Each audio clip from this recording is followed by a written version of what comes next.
Hi hello ನಮಸ್ತೆ welcome back ಕನಸವಿರುಚಿಯನ್ logs. I hope ಎಲ್ಲರೂ ಚೆನ್ನಾಗಿದ್ದೀರಾ. ಅನ್ನಂ ಪರಬ್ರಹ್ಮ ಸ್ವರೂಪಂ. ನಾನಿವತ್ತು ಏನು ರೆಸಿಪಿ ಮಾಡ್ತಾಯಿದ್ದೀನಿ ಅಂತ ಗೆಸ್ ಮಾಡಿ. ನಾನಿವತ್ತು ಒಂದು ಮಂಚೂರಿ ಮಾಡಿ ತೋರಿಸ್ತಾ ಇದ್ದೀನಿ. ಮಂಚೂರಿ ಏನು ನಾರ್ಮಲ್ ಅಲ್ವಾ ಅಂತ ಹೇಳ್ಬೋದು. ಇದು ಬಂದು ಹಲಸಿನಕಾಯಿ ಮಂಚೂರಿ.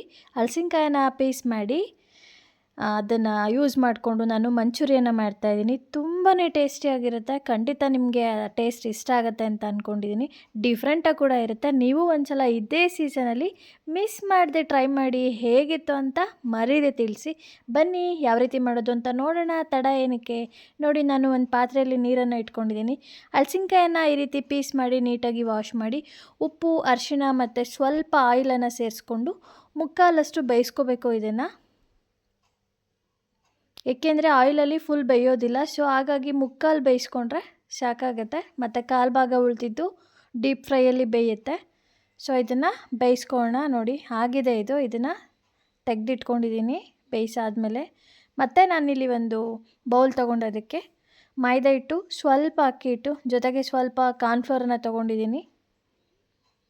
ನೋಡಿ, ಮಂಚೂರಿಗೆ ಎಷ್ಟು ಬೇಕೋ ಅಷ್ಟು ನೋಡಿಕೊಂಡು ಕ್ವಾಂಟಿಟಿನ ತೊಗೊಳ್ಳಿ. ಇವಾಗ ಖಾರದ ಪುಡಿಯನ್ನು ಹಾಕ್ಕೋತಾ ಇದ್ದೀನಿ. ಅಚ್ಚ ಖಾರದ ಪುಡಿ ಸೇರಿಸ್ಕೊತಾ ಇದ್ದೀನಿ. ರುಚಿಗೆ ತಕ್ಕಷ್ಟು ಉಪ್ಪನ್ನು ಹಾಕ್ಕೋತಾ ಇದ್ದೀನಿ.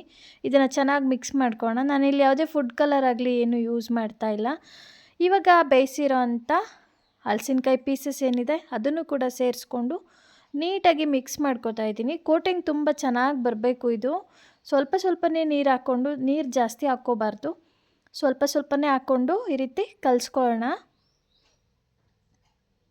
ಯಾರೆಲ್ಲ ನನ್ನ ಚಾನಲ್ ಹೊಸದಾಗಿ ನೋಡ್ತಾ ಇದ್ದೀರಾ, ನನ್ನ ಈ ವಿಡಿಯೋ ಇಷ್ಟ ಆದಲ್ಲಿ ಸಬ್ಸ್ಕ್ರೈಬ್ ಮಾಡ್ಕೊಂಡು ನೋಡಿ. ಪಕ್ಕದಲ್ಲಿರೋ ಬೆಲ್ಲೈಕನ್ ಕ್ಲಿಕ್ ಮಾಡಿ ನನ್ನ ಎಲ್ಲ ವಿಡಿಯೋ ನೋಟಿಫಿಕೇಷನ್ ಕೂಡ ನೀವು ಪಡಿಬೋದು. ನೋಡಿ, ಈ ರೀತಿ ನೀಟಾಗಿ ಕೋಟ್ ಆಗೋ ರೀತಿ ಕಲಿಸ್ಕೋಬೇಕು. ಈಗ ನಾನು ಆಯಿಲನ್ನು ಇಟ್ಕೊಂಡಿದ್ದೀನಿ. ಎಣ್ಣೆ ಕೂಡ ಕಾದಿದೆ.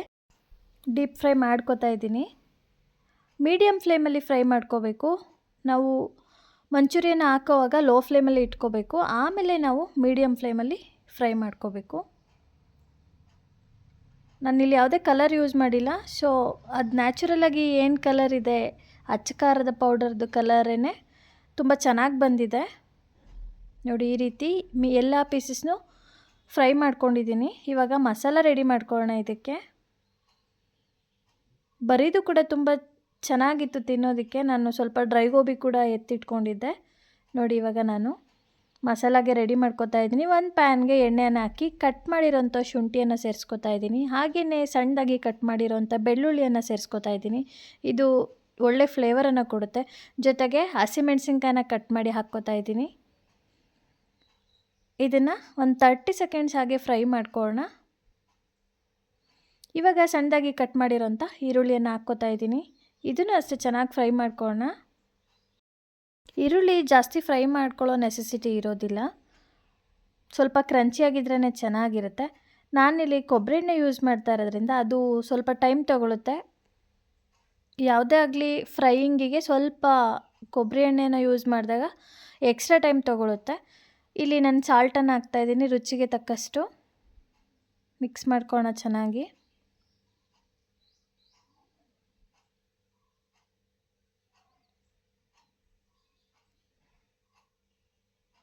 ಖಂಡಿತ ನೀವು ಒಂದ್ಸಲ ಇದೇ ಸೀಸನಲ್ಲಿ ಮರೀದೆ ಟ್ರೈ ಮಾಡಿ. ತುಂಬ ಚೆನ್ನಾಗಿರುತ್ತೆ. ನಾನಿಲ್ಲಿ ಸೋಯಾ ಸಾಸನ್ನು ಸೇರಿಸ್ಕೊತಾ ಇದ್ದೀನಿ. ನನ್ನ ಲಾಸ್ಟ್ ವಿಡಿಯೋದಲ್ಲಿ ನಾನು ಹಲಸಿನಕಾಯ್ದು ಬಿರಿಯಾನಿ ಮಾಡಿ ತೋರಿಸಿದ್ದೆ. ಅದು ಅಷ್ಟೇ ತುಂಬ ಚೆನ್ನಾಗಿರುತ್ತೆ. ಅದನ್ನು ಕೂಡ ನೀವು ನೋಡಿಲ್ಲ ಅಂದರೆ ಒಂದ್ಸಲ ವಿಡಿಯೋನ ಚೆಕ್ ಮಾಡಿ. ಇಂಟ್ರೆಸ್ಟ್ ಇದ್ದರೆ ನೀವು ಕೂಡ ಟ್ರೈ ಮಾಡಿ. ನಾನಿಲ್ಲಿ ಸ್ವಲ್ಪ ಗರಂ ಮಸಾಲ ಸೇರಿಸ್ಕೊಂಡಿದ್ದೀನಿ. ಹಾಗೆಯೇ ಸ್ವಲ್ಪ ಚಾಟ್ ಮಸಾಲ ಹಾಕ್ಕೋತಾ ಇದ್ದೀನಿ. ನಾನು ಸೋಯಾ ಸಾಸ್ ಬಿಟ್ಟು ಎಕ್ಸ್ಟ್ರಾ ಯಾವುದು ಸಾಸನ್ನು, ಔಟ್ಸೈಡ್ ಸಾಸನ್ನು ನಾನು ಯೂಸ್ ಮಾಡ್ತಾಯಿಲ್ಲ. Home made sauce, chilli sauce ಮತ್ತು ಟೊಮೊಟೊ ಸಾಸ್ ಎರಡನ್ನೂ ಮಿಕ್ಸ್ ಮಾಡಿ ತೆಳುವಾಗಿ ಮಾಡಿಕೊಂಡು ನಾನು ಈ ಮಿಶ್ರಣಕ್ಕೆ ಸೇರಿಸ್ಕೊತಾ ಇದ್ದೀನಿ. ನೋಡಿ, ಇದಿವಾಗ ಚೆನ್ನಾಗಿ ಕುದಿಬೇಕು. ಈ ಟೈಮಲ್ಲಿ ನಾನು ಸ್ವಲ್ಪ ಫ್ಲೇಮನ್ನು ಜಾಸ್ತಿ ಮಾಡ್ಕೋತೀನಿ. ಮಂಚೂರಿಯನ್ನು ಹಾಕೋವಾಗ ಹೈ ಫ್ಲೇಮಲ್ಲಿ ಇಟ್ಕೋಬೇಕು. ನೋಡಿ, ಹೈ ಫ್ಲೇಮಲ್ಲಿ 2ರಿಂದ 3 ನಿಮಿಷ ಮಿಕ್ಸ್ ಮಾಡಬೇಕು ಚೆನ್ನಾಗಿ. ಏಕೆಂದರೆ ಮಸಾಲೆ ಎಲ್ಲ ಗೋಬಿಗೂ ಸೆಟ್ ಆಗಬೇಕು ಅದು. ಸೊ ಹಾಗಾಗಿ ಹೈ ಫ್ಲೇಮಲ್ಲಿ ಇಟ್ಕೊಂಡು ಒಂದು 2-3 ನಿಮಿಷ ಚೆನ್ನಾಗಿ ಮಿಕ್ಸ್ ಮಾಡ್ಕೋಬೇಕು.